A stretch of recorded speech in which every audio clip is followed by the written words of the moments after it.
Spring clean that podcast feed and skip the doom scroll. The Newsworthy gets you caught up on the day's news in less than 15 minutes and gives you some fun conversation starters along the way. It's quick, friendly, and informative. Search The Newsworthy wherever you're listening now and follow or subscribe to The Newsworthy today. It's Car Con Carne. Let's eat in the car. It's Car Con Carne. And now here's the star of our show, James Van Alstyne.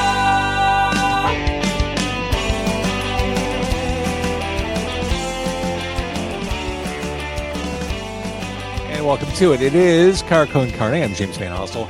Car Con Carne is sponsored tonight by our friends at Siren Records McHenry, 3902 Main in McHenry. They're open at 11 a.m., 7 days a week. I'll be back there this weekend. Siren Records in McHenry. This right here is episode 585 of Car Con Carne. We are inching ever closer to episode 600 and inching ever closer to Car Con Carne being a car-based podcast again. Actually, it's not the whole story. Moving forward, yes, Car Con Carne will return to doing episodes in the car, as was the case for 6 years before the pandemic. But I'm also going to keep doing podcasts like this. Yes, I want to be able to go to local restaurants. I want to talk to local people of note, interesting passersby, and put them in my car and have jalapeno poppers with them. But every now and then, there will be someone who I want to talk to who isn't from Chicago or who can't make it to my car. And I like being able to do things like this here from the proverbial home office. So I'm widening the scope of Car Con Carne, and my target is to do that broadening and widening around episode 600, or if you prefer, if you're local, 600. My guest tonight, he is just a pop culture sports fanatic. He is Rick Gieser. Rick, is this true? Do you have the largest collection of athlete-related recordings? I do. I like to say I have the largest collection of sports songs performed by athletes, coaches, athletic figures in the world. But you know what? Nobody else is trying to claim that title. So I think I'm at the top of a very small hill. In the kingdom of the blind, the one-eyed man is king. Exactly. But I have a very great passion for it. I have thousands of songs, and as we go along, unless you want me to tell you now, I can tell you how I got started. Somebody who's probably you probably respect as a broadcaster got me started. Okay, and I definitely want to get into that stuff. It seemed like you were a dream guest. It didn't seem like you are a dream guest for opening day. I mean, really, it doesn't get more appropriate than sports and music talk tonight. Or is it an April Fool's guest? I hate April Fools. I agree. I think April Fool's jokes are just dick moves. They're just mean.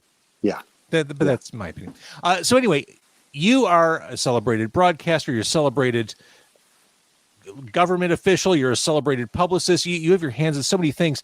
What got you down the road of collecting this very specific type of audio?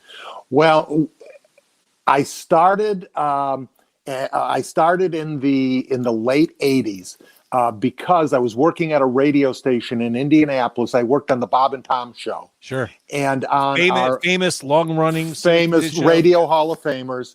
And they had an AM station, and I was hosting a show on that. And we got a late night show on the station, Dr. Demento. He's one of my greatest broadcast heroes of all time.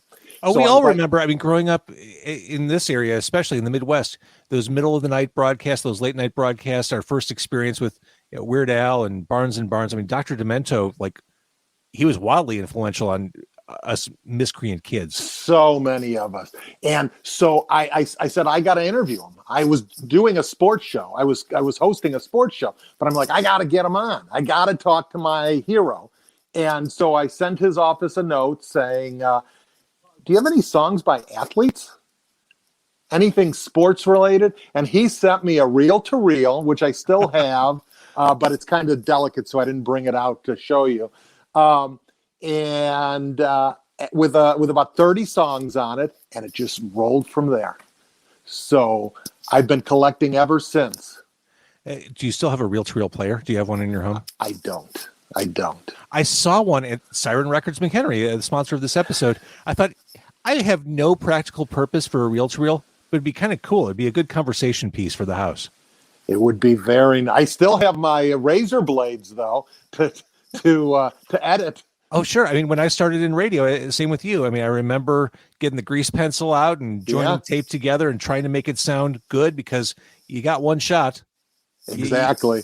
And then you're editing, and you realize you have about 200 splices on a 30-second, and it's going to snap. Exactly. So Dr. Demento got you sent down the path. See, and one of the reasons why I want to have you on, I'm a collector at heart. This is something I'm convinced I got from my grandmother. She loved to go to antique stores. She loved collections. She had weird collections like shopping bags and weird little Inuit sculptures. But I love the art of collecting. I love the acquisition, the thrill of the hunt, the finding your great white whale, those hard to find things that you eventually come in contact with. That's what excites me. And well, the beauty of collecting music, of any kind of music, is that most big and small towns, you can find within a short distance a used record store. You can find a flea market. You can find something that has old records, and you can just flip through them. And it's nothing more calming to me than to going through records.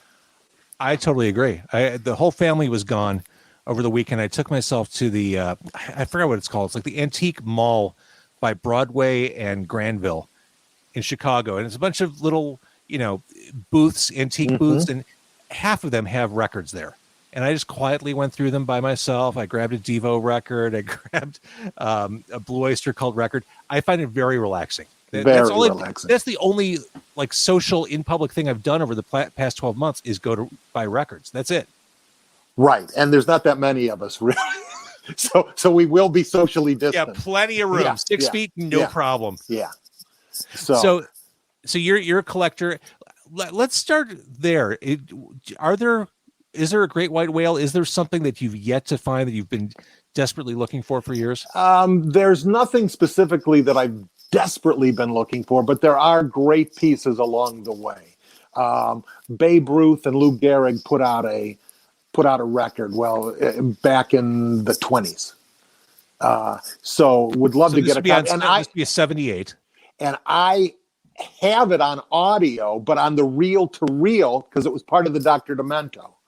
Original Dr. Demento, but I've never been able to find it other than, and again, I haven't looked recently, but I'm sure you could find an audio version of it on YouTube or some other Vimeo or something like that. But yeah, to actually have a 78 of that. To have the actual item. Yeah. All right. So let's, I guess, start broad for people who may not be aware of what's out there and when you talk about how much you have, I think that's kind of surprising to people that there is that much content out there. Let's start with some obvious stuff that people probably are aware of. Well, shortly after I started collecting, everybody knew about one sports song, and that was, of course, the Super Bowl Shuffle. Everybody had that. If you lived in Chicago, this team was amazing. I mean, it was a national phenomena.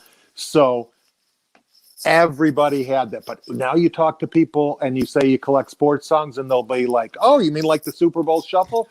I'm like, "Yes, that came out in 1986.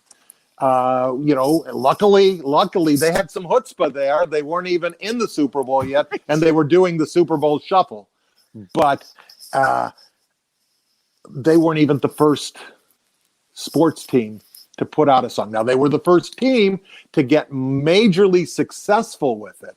But I shouldn't say recently, maybe 10 years ago, I worked on a story that ran on ESPN.com and revealed some information about this, because so many people, you know how the radio business, you have to add the record for it to move up the charts. It never moved up the charts because it was never added, but everybody played it. It was just every format novelty played spins. it because it was a novelty. So it was never added to the charts. Now, see, in the modern day, things would be different because the way the charts work are all detection driven. Correct. But in the 80s, no. And see, it came in so many formats. I showed you an LP or, a EP and a 45. Here's the VHS. Then it was re-released several years later on DVD. So it's been out. The Snyder cut. It didn't. It's 4.5 hours. That's great. But it wasn't even the first one. The 49ers put one out in 1984. All right, so that's a 7-inch we're looking at, right? This is this is a 7-inch, yes. Now that's the other thing about what we're going to be going through for a person like you and I. It's fascinating because we're going to go through a history of media. We have 45s. We have singles, we have DVD, and now you can tape things. If you watch The Masked Singer, they have athletes singing. So, total tangential question: does this drive your wife nuts? Well, it did. It did, because I had them everywhere. She, luckily, being an organizer, got me some crates that I've now got them organized via sport. Because I can hear the conversation in my head, like, do you need all those singles? Really? Yeah. It's, I'll show you some later. Oh, here's another one. Before the Super Bowl shuffle, this is the Washington, can I say Redskins? Nobody wants to say that nasty word anymore. So the Washington team put out a song in like 1982, a 45. And those guys are in like a Spider-Man pose. Yeah. And this was their version of Working My Way Back to You. We all know that song. Oh, yeah. It was with football lyrics. But we mentioned the 49ers. Now here's a beauty. Can you see that? Are we there?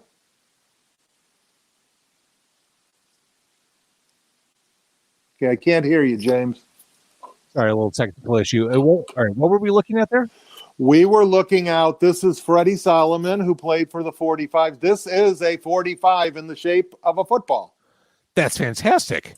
So these are just some of the wonderful things you can find. Here's another one that was put out before the Super Bowl shuffle, 1981. The San Diego Chargers with future Hall of Famers Kellen Winslow and Fred Dean. They were the high fives. And let the record show, this is still in the shrink wrap. This is. It's been open, but it is in the shrink wrap, yes. Of greater value to collectors. Yeah, there's some. Because a lot of them, nobody really cared about. So I've got a few 45, especially one by a former Yankee baseball player, Rick Cerrone. I have boxes of them. Someone found them in a warehouse, and I got them for very cheap. But 45s make me crazy. As a side note, I have a bunch of them, but they're frustrating. After 3 minutes, you got to get up and change it. Oh yeah, people, nowadays, all you hipsters out there. Okay, I know vinyl's cool, and I love vinyl. Love it. I love a CD because or you can put them in a changer that you can just put in things you like, and you can shuffle it. Let the record show, I am a man of an innumerable amount of bad decisions. Got rid of my original record collection years ago. Still have mine. That's what I should have done. So I'm gradually buying everything back. Got rid of all my CDs a couple years ago. And now, as I've been working from home for the past 12 plus months, I really wish I had all those CDs I gave away. There's something different about physical music. And I swear I never thought I'd be that guy, but just putting something on, being that deliberate, being kind of forced to listen to it from start to finish. It's a different mindset. Yeah, I agree. And some of the things, it's just so well, think about it when you were a kid and you I remember the first album I bought, which was Endless Summer, the Beach Boys. Nice. Classic. And so I remember opening it up because it was a double album, opening it up and seeing the artwork. And then one of my next albums was Wings at the Speed of Sound, or not Wings at Speed, Wings Across America, excuse me.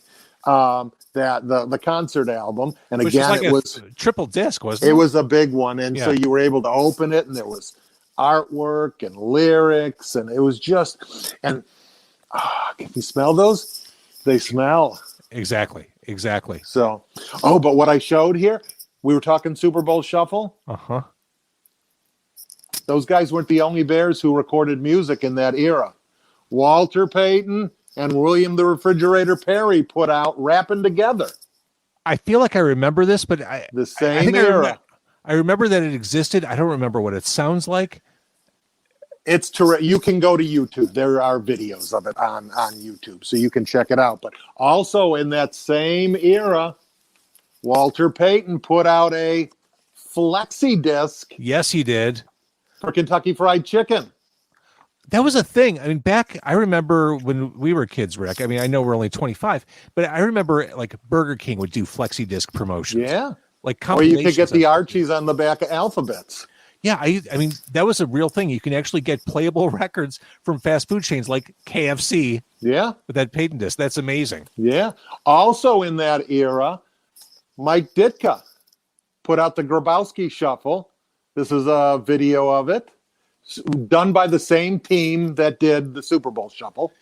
The thing that's amazing, this is such a narrow field we're dealing with here, like 80s Bears, and you have all this content from just that one team from that one era. Then the members of the Bears and the Blackhawks put out a 45 called the Chicago Six. They were working. This was like a charity record for the CTA and various. You can see some of the stuff down there. Coors and the CTA. Yeah, it was Dave Duerson, Dan Hampton, Kurt Fraser, Troy Murray, Gary Nyland, and Walter Payton. And in fact, they even did a live concert that's on video at the UIC Pavilion in 1987. And it was basically they played in it and sang, but they also had a pro band. It was like, remember the guys from Big Twist and the Mellow? It was that band. Yeah. Who were great. They backed them up. Hold it up again. Okay. That looks like the Maine West debate team from 1986. Those don't look like professional athletes. Yeah, they are. I mean, you can see Peyton and Hampton and Duerson, and then the hockey players who tend to be a little smaller, but they all. Is there much hockey in your world of collectible?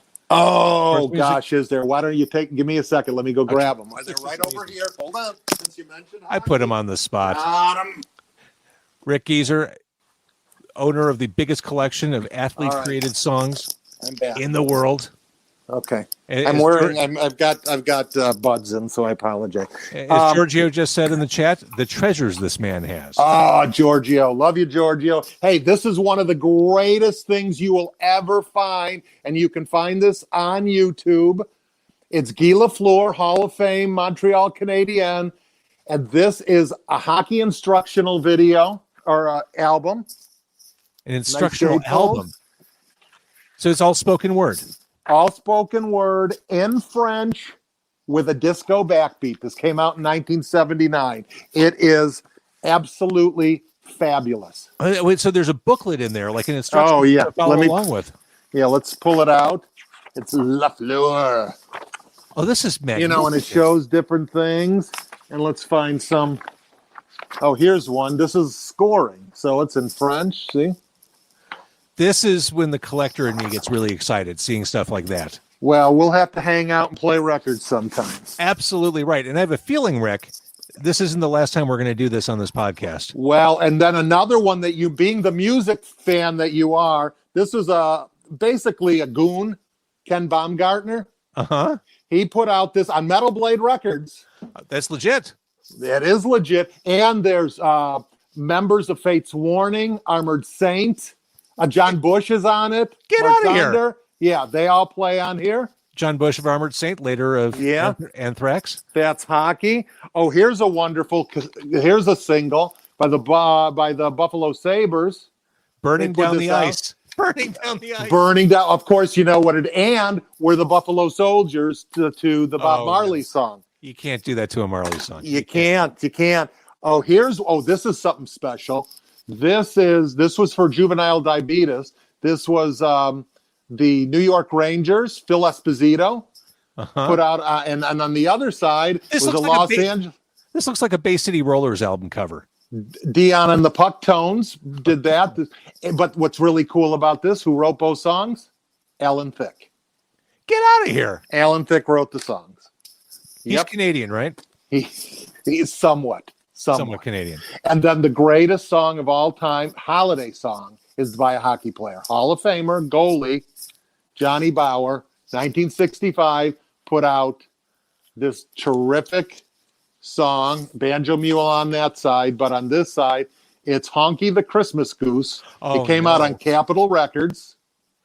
Oh, no. And Johnny Bauer passed away a few years ago, but I was in correspondence with him, and I asked him all about what happened, and I guess a producer came into the locker room and asked every single person, and he was the last one, and he said, all right, I'll do it. Can you hold that single up again? I find myself really appreciating the artwork and just layout of that era of graphic design, like that 50s, that very simple.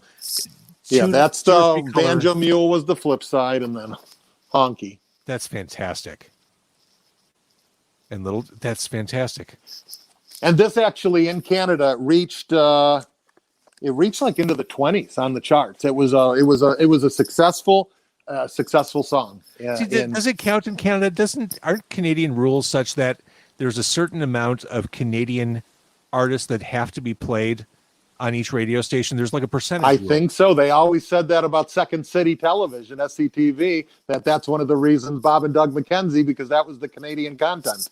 Right. So maybe that helped a little bit. It could have. It could have.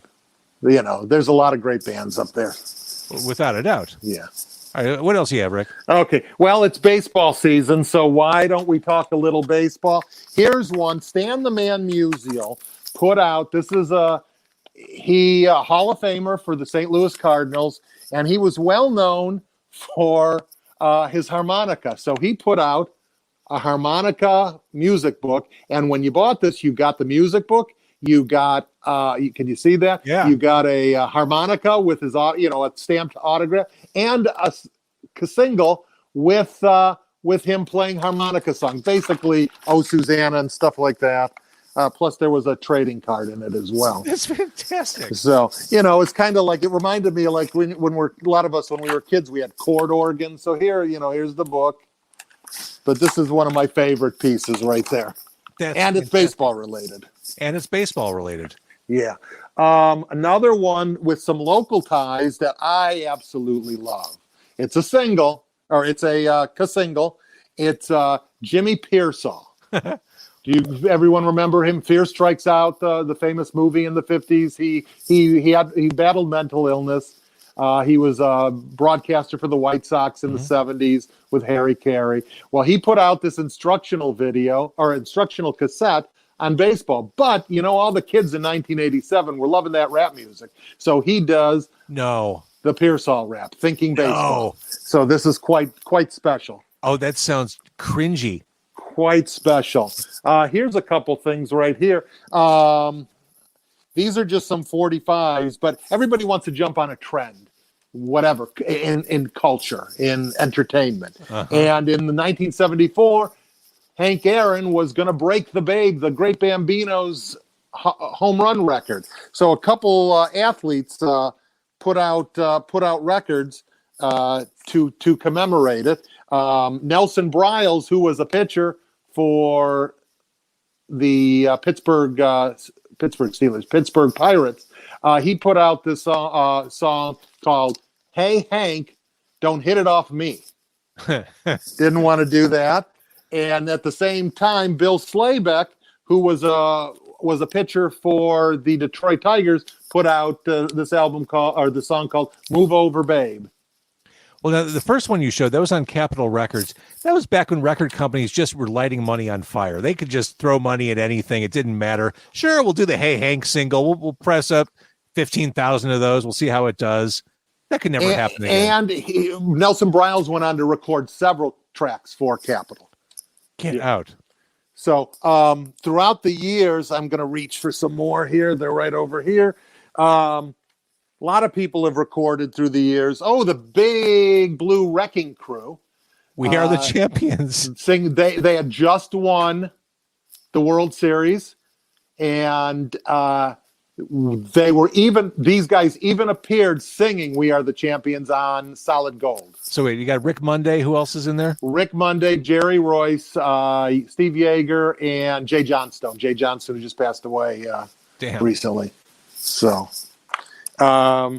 Oh, not to be undone. The Chicago Cubs in '69 put out a song. What's really cool about this one is, other than if you can take a look, what's Billy Williams have in his hand? Oh, that's a beer. As he's recording a song. Is that bad? I don't know. Baseball players, of that era were kind of guarded in what they. Okay, it's fair. just kind of funny that there he is holding a beer, and that's the only picture they could get. Well, I just, my mindset, I'm not the sports guy that you are. I just think of like AJ Przinsky, like pounding a 6-pack before, before the 7th inning stretch. But what's cool about this came out on Chess Records. Chess Records.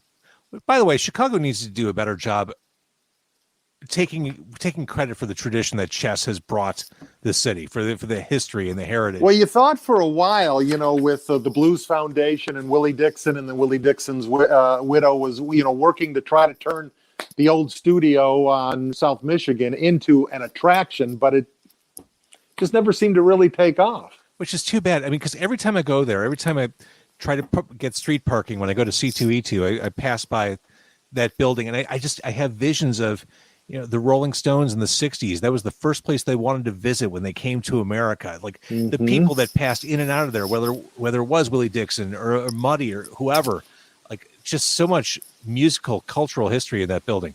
I digress. Exactly. No, but it's very true. I mean, you go to Memphis, you go to Sun Studios. Right.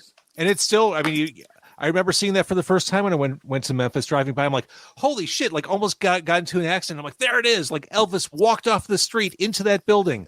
And every time I go to Memphis, it's, even though I've been there a million times, you have to go and pay, I have to go and pay my respects. Yeah. I mean, yes. All right. So sports. Here's some more baseball rec. Oh, look at this. It is Ernie Banks put out a record in 1981 called Teamwork. It's a disco song. Of course. It's about how, again, jumping on trends. Yeah. Another, this again in the 70s, this is Ron Say, the Penguin, who then went on to play for the Cubs and was on the 84 team. He was third baseman there. Nice. He put out there. And then he also, you may have remembered him in that great movie called Q. Q. It's about like a pterodactyl creature that's flying around Los Angeles, and he gets eaten. So by great movie, that's in quotes, right? That's italicized. Oh, yeah, of course. The Philadelphia Phillies in '76 put out this one called Philly Fever. Lovely. That's pretty cool. There's some 70s hairdos and mustaches. Oh, there. Here's a cool one. A lot of Dodgers, because they were so close to the entertainment mecca, put out stuff. Maury Wills put out this, but look who's playing on it. Lionel Hampton. Get out. And his band played on that. Again, I love the graphic design of that era. The simplicity. I love those old 45 covers. Don Drysdale, who also appeared in a Brady Bunch episode. He put out this record on Reprise Records. That was, Sinatra's label. Yeah, I mean, this looks like a crooner song. This looks it's basically, a Pat Boone. This came out in '63. That's fantastic. It's that. And then a lot of people considered this stuff kids' music. So remember the Little Golden Books? Well, they had records too. So in the 1950s, they put out this record. Oh my God! On collectible gold vinyl. Yeah, and it had Roy Campanella and Phil Rizzuto and who's that? Joe Garagiola and and Tom Heinrich. Did the technology not exist back then to make baseball colored vinyl? If I were in charge of these, I'd make each disc look like a baseball. Yeah, that would have been a great idea. Well, we showed the football before, so why not? Exactly right. Here's one. A baseball commissioner put out. He looks. His name is Happy. I was about to say he looks Chandler. really happy. He's the one who broke the color barrier and allowed Jackie Robinson, and he was the commissioner at that time. He was also a former governor of Kentucky and a U.S. senator from Kentucky. All right. So the question I haven't asked, and especially as you showed that, as far as collecting the stuff goes, is this a collector's market? Is there value to some of this stuff? Like the 7-inch you just showed seemed like it might be worth something. There's not as much value to it as you think. Actual, Because there's such a finite group of people who'd be interested. Yeah. I mean, if you're on a bidding, on an auction site, it may be me and you, and we'll drive each other up. So there's a few of us. So there's not that many of us. So a lot of us know each other. And I've developed some contacts in Europe as well, because all the football teams, the soccer teams in Europe, pretty much every season put out a record. That's especially the English teams. They'll put out. So I have some collectors over there who provide me with some stuff, and they gave me some of this. Hold on just a second. Well, let's see. I'm just picturing this big treasure chest that you keep dipping into off Well, camera. here's one. John McEnroe. He put out this 45 in Germany. Highly strung. Highly strung. That's the best name ever. And again, he just plays the guitar. And, I don't know, is he still married to the woman from Scandal, Patti Smythe? Don't know. But he was. But who co-wrote these songs and produced them were John and Dino Elefante. You know that name? I don't. John, he was the singer for Kansas. Play the Game Again. Play the Game Tonight. Yeah, sure. He went on to that. Since we're tennis again, McEnroe put out this with tennis player Pat Cash. This is called Rock. They did Rock and Roll, the legendary. The Full Metal Rackets. The Full Metal Rackets. But you want to know who the Metal Rackets are? You can see some pictures of them right there. Recognize him? No. You can see his name. Nico McBain, drummer for Iron Maiden. Holy crap. Singer Roger Daltrey from the Get out of here. And Steve Harris from Maiden. From Maiden. What? I had no idea this existed. No idea. Yes. So that's on that. 2/5 of Iron Maiden with McEnroe. What? You've just turned my world upside down. Well, then everybody knows that all the pop music over the last 20 years, where's it coming from? Hell. Sweden. Well, yeah, okay. Sweet. Here's one. Dr. Album and the guy right there singing along, Bjorn Borg. Wimbledon champ. Of course. Tennis legend. I always remember the name because of Saturday Night Live, and Tim Kazurinsky talked about Bjorn Borgasms. Oh my! There's a subcategory of tennis music. There is. Oh, and it's been going on. Yeah, Mats Wilander, he put out a record. It's kind of more like adult alternative type stuff. Is there a Sampras? Is there a? I haven't found a Sampras. No. Yannick Noah put out a lot. His son then played for the Bulls. That could be a Terrence Trent D'Arby cover. Terrence Trent D'Arby and the Seal. Yeah. Then let's see. Oh, back. Althea Gibson in the 50s put out this record. Isn't that beautiful? That actually is beautiful. Yeah. And it's on a major label of the era, Top. That was one of those labels that had lots of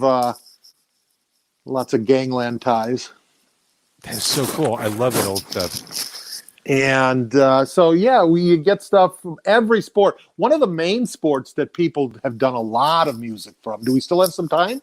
Yeah, I was going to say, why don't we do a few more? And then I want to kind of hold back because I think we should do this again. Okay, well, why don't I do this one later then? I'll talk about boxing on another one and wrestling. I'll talk about tough guys. Oh, I'll talk about tough guys. We'll do the tough guy. Okay. The second you said wrestling, like that could be its own episode for sure. Yeah, number of things, but I'll just go quickly. Is that there's been some compilations lately. This Big League Rocks, which is like a partnership with the Players Association. And Oh Say Can We Sing? This is a bunch of baseball players putting them out. And then luckily I was able to get the media kits for either as well. That is magnificent. So, which is cool. And then in the 90s, the NFL Football Players Association was involved, and they put out in 96 and 98, they put 2 CDs out each year. NFL Jams, which is more hip hop and R&B, and NFL Country, and they would team a player with a noted performer. Like one of the team ups is like Glenn Campbell with again, I'm not naming the right one, but Glenn Campbell with Brett Favre and stuff like that. That's amazing. Now, I know we're going to do this again. We're going to do the Tough Guy edition. Please tell me when we talk about wrestling that you have the original 7-inch of Bad Street USA by Michael Hayes. I don't. Oh, I don't. There's your white whale. Okay. There it is. There it is. Go get it. But I do have a lot of other. I'm trying to. Oh, I have them right down here. I do have some great Japanese pressings by the legendary Terry Funk, who's my favorite, God. and the Hulkster back before he became what we all know. So. Okay. This is you're a broadcasting professional. You know how to tease. You know how to keep us hanging on for the next. Plus, the installment. Hulkster put out some records with legendary metal band Green Jello. I think I knew that. Yeah, that's amazing. Or Green All right. Jelly. Yeah. Rick Gieser, this is the fact that this is just the tip of the iceberg of the tip of what you're sitting on excites me. This is let's see, can we see? This is just some of the stuff this is just some of the stuff I just pulled out just to have so I could read. Oh, I didn't even tell you about Evel Knievel, did I? No, you should tell. Come on, tell me about Evel Knievel. Come on. He jumped cars. It was amazing. Yeah. He was a motorcyclist, red, white, and blue jumpsuit. He was cool. He had his own action figure. He did, yeah. And he put out an album, and it's and there's one track on it where he does a spoken word thing about life and why he does, set to some pastoral music. You can find that on YouTube. Rick Gieser, I love digging into your collection. You know, like I said, I am a collector at heart. I'm a music fan, and this is a lane I didn't know existed.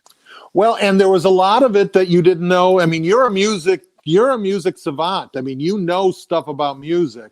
You know, I didn't even talk about, Jack McDowell and the stuff he did, which is, more in the alternative vein. Yeah. And, didn't talk about Scott Pulley, Scott Radinsky, who was in the hardcore band Pulley. That's right. Played for the White Sox. I do remember McDowell was cozying up to the bands of the era. Like it seemed at that time there was some bleed between rock star and baseball star. Like there was, he did a lot of stuff with Eddie Vedder. Yeah. And I remember for a while he was hanging out a lot with Mike Maceros, the bass player for the Smithereens. So that's awesome. All right, so we're going to do this again.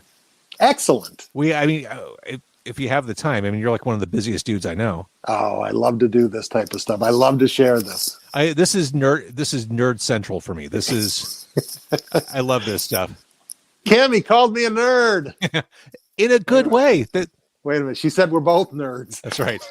One of us, we accept you, one of us. Yes. All right, Rick Gieser, thank you for doing this. Stay on the line real quick.